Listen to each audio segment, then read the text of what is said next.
Welcome back to Pride. Today we have a request video. We're going to be training with our Sentry Bob, only we're going to be going up against Bob with our Bokken wooden sword. My viewer that requested this video has a very keen ear. He heard me say in one of my past videos that I've also used Bob not just for boxing, not just for kickboxing, not just for martial arts, but also for training with my weapons. So Bokken wooden sword, nunchucks, size, staff, a little bit of everything. Bob has always held up real well with my training. We're going to go over some of the techniques that I use when I'm training with a wooden sword. You have to keep in mind that a wooden sword is a little bit different than a real sword, because a lot of the techniques that you use with a real sword, you would be passing through your target, whereas with the wooden sword, you have to allow the sword to pass through. So one important thing to keep in mind, when you're training with a wooden sword, you're doing the right thing. You're using a practice weapon instead of the real weapon. You have a safe target to strike at. But one thing you have to keep in mind is a real sword is going to pass through your target because it's going to slice through your target. Whereas a wooden sword is blunt, it's not sharp, it's not going to pass through my target the same way a real sword would. So if I was to attack Bob here, I would want to still pass through as if I was using a real sword. If I was to slice here, I would still want to follow through and pass through as if I was using a real sword. I don't want blunt force trauma. If I was training with a staff, then I would strike the target. A little bit different.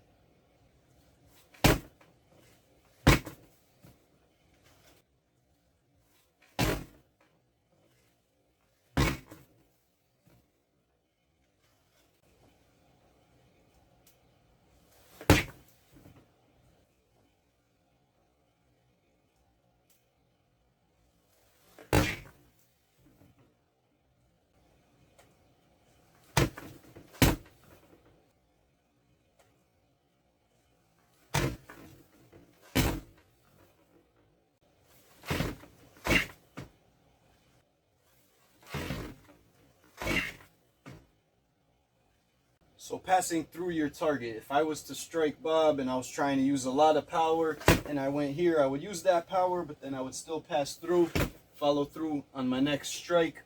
So to answer my viewer's question, his question was, can you use full power with a Bokken on a Bob? The answer is yes and no. It's kind of in the middle. You can use full power, but you're training with a sword.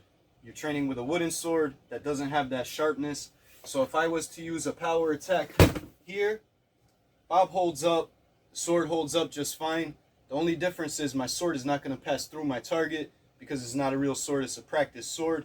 I'll allow myself to follow through as if I was using the real sword and then follow up with my next attack. If I was to add an attack here, you can deliver it to Bob. This sword has a little bit of a tip. It doesn't puncture Bob, but I like to pass through my target as if I was using the real sword.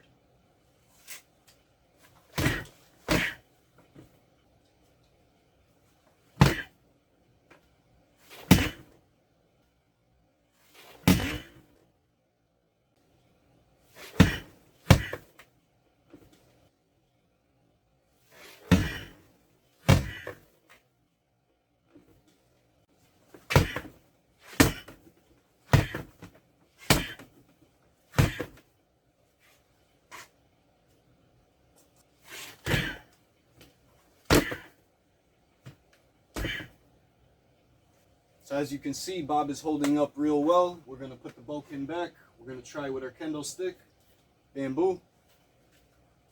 Show you how well Bob also holds up on the kendo stick. Hard strikes. Bob holds up, no problem. Let's see what else we can attack Bob with. See how well he holds up to metal. Let's see. With our staff, that rubber absorbs the strikes, no problem.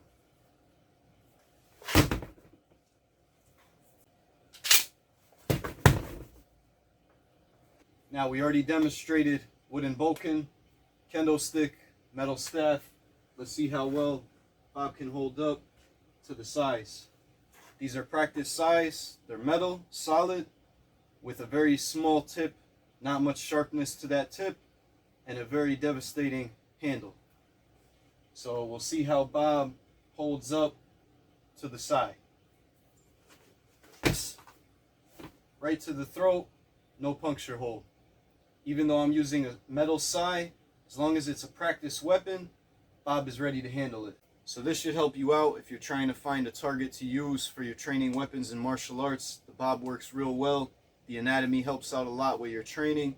You can target specific areas. You can see no damage to Bob other than a little paint transfer from the Bokken. Thank you for watching. Be sure to subscribe to Prime Martial Arts. Turn on notifications for all future videos. Any request videos, put them in the comment section below, and I'll be happy to make them for you.